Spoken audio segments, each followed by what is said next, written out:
Clara and Laura, inseparable friends since childhood, had been planning this night together for weeks.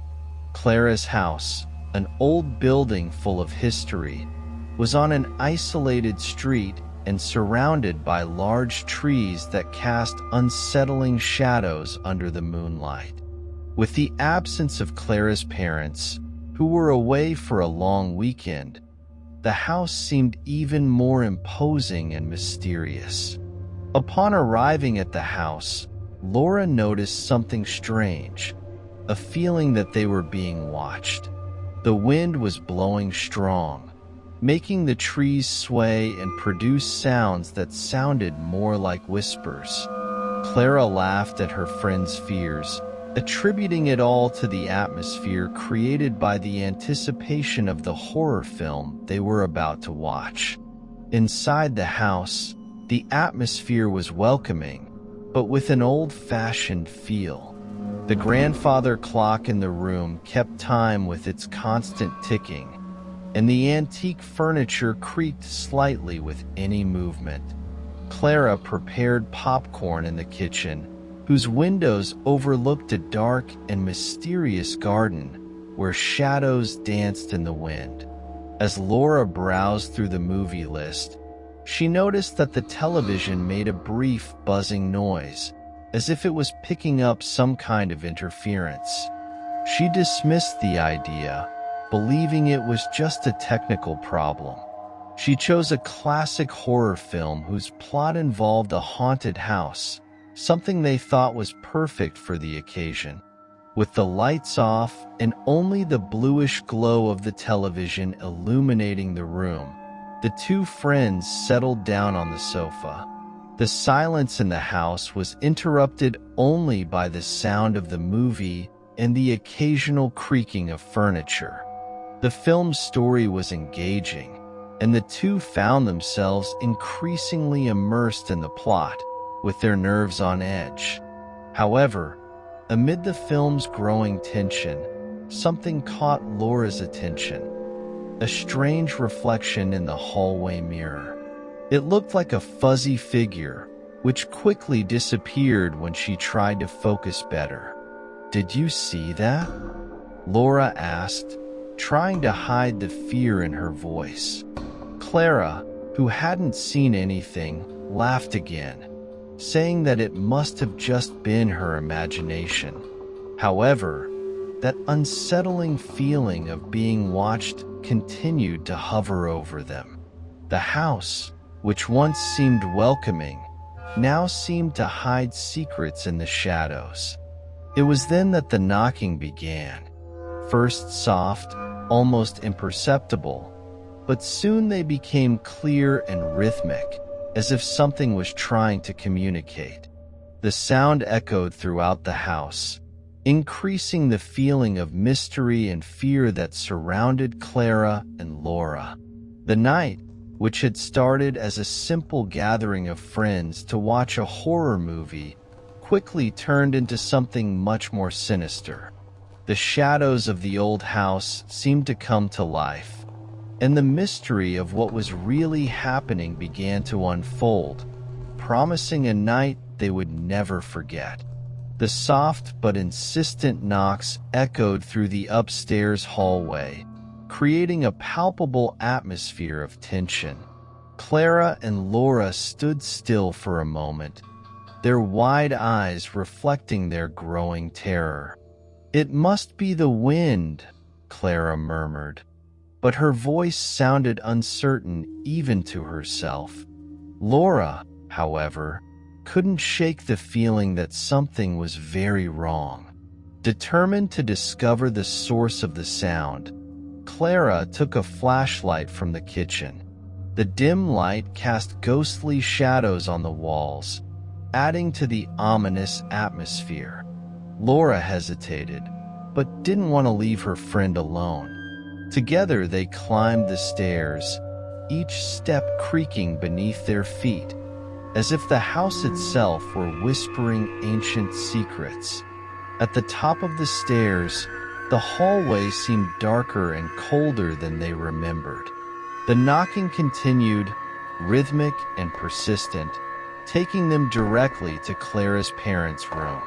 The hallway was full of closed doors, each one seeming to hide a mystery of its own. Clara and Laura passed an old family portrait hanging on the wall. The portrait's eyes seemed to follow them, a disturbing illusion that added to their discomfort. With the flashlight shaking in her hand, Clara slowly turned the bedroom doorknob. The door opened with an ominous creak, revealing a seemingly normal room. However, the banging sound was louder now, clearly coming from the large oak cabinet in the corner of the room. The closet, an antique piece inherited from Clara's grandparents, had an air of mystery of its own. It was decorated with intricate carvings that seemed to tell stories of times gone by. Approaching cautiously, Clara and Laura felt a draft of cold air that seemed to emanate from the closet. The knocking continued, now more urgent. Clara took a deep breath and, with a decisive gesture, opened the closet doors. The interior was full of hanging clothes and a few boxes on the floor, but what caught their attention was an old mirror leaning against the back wall. The surface of the mirror was dusty, but it reflected something strange. An indistinct, almost human shadow seemed to move within the mirror, as if trapped on the other side. Laura backed away, terrified, as Clara tried to understand what she was seeing. "That's impossible," Clara muttered, more to herself than to Laura. The shadow inside the mirror seemed to take shape, outlining a figure that shouldn't be there. Suddenly, the shadow threw itself against the glass with a screeching sound, making the girls scream and run out of the room. Hurrying down the stairs, adrenaline pumped through his veins. They locked the front door and, with shaking hands, called the police. Their heavy breathing and fear-filled eyes reflected the gravity of what they had witnessed. "Please come quickly. There is something in our house," said Clara, trying to remain calm on the phone. As they waited for the police to arrive, Clara and Laura couldn't shake the feeling that something was watching them. The heavy silence of the house seemed to hide deep secrets, and every shadow seemed to harbor an unrevealed mystery. The wait for the police seemed like an eternity, and the mystery of what was really happening in Clara's house became more and more sinister. The wait for the police to arrive seemed endless. Clara and Laura were sitting in the living room, shaking with fear. The silence was heavy and oppressive, broken only by the ticking of the grandfather clock and the occasional sound of the wind hitting the windows. With each passing minute, the feeling of being watched intensified. Both cast anxious glances at the shadows that stretched across the walls, fearing what might be hidden within them. Finally, the sound of sirens broke the stillness of the night. 2 police cars arrived in front of the house, and 3 officers got out, flashlights in hand. Clara and Laura ran to open the door, their expressions of relief mixed with the terror they still felt.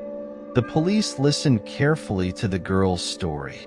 Despite initial skepticism, the seriousness of Clara and Laura's report convinced them to investigate the house. One of the officers, an older man with years of experience, noticed the genuine fear in the girl's eyes and decided to start with Clara's parents' room. Carefully climbing the stairs, the officers searched each room. The old mirror on the closet immediately caught their attention. The surface reflected only the light of the lanterns, without any sign of shadows or mysterious figures. However, something about the mirror felt off. The older officer ran his hand along the frame, noting the unusually cool temperature of the glass, even for a cool night. Meanwhile, Clara and Laura remained in the room, accompanied by a police officer who tried to calm them down. Suddenly, a sound of something falling upstairs made all heads turn. The officers ran upstairs, finding one of the boxes from the closet on the floor, with the contents scattered. Among the dropped items, they found an old leather diary with yellowed pages. The older police officer began leafing through the diary, discovering that it belonged to Clara's great-grandmother. The diary contained disturbing accounts of strange events in the house, especially around the mirror. There were mentions of shadowy figures, whispering voices, and sleepless nights. Great-grandmother believed that the mirror was a kind of portal, a link to something beyond this world. As the officers continued their investigation, Clara and Laura couldn't shake the feeling that something was about to happen. It was then that they heard a low, almost inaudible whisper coming from the hallway. "You shouldn't be here." The police officer who was with them quickly took out her flashlight and headed towards the sound. The hallway was empty, but the temperature had dropped drastically. The air was so cold you could see your own breath. The whisper continued, now more clearly, as if the voice was next to them. "Get out of here while you can." One of the officers upstairs noticed movement in the mirror. This time, everyone saw the indistinct shadow moving within the glass, clearly visible. Not knowing how to react, the older police officer ordered everyone to leave the room and lock the door. They decided to remove the mirror from the house, hoping that this would put an end to the sinister events. When they finally came down with the mirror, Clara and Laura felt immediate relief. The atmosphere in the house seemed less oppressive, and the air seemed to warm again. The police took the mirror for analysis, Prom,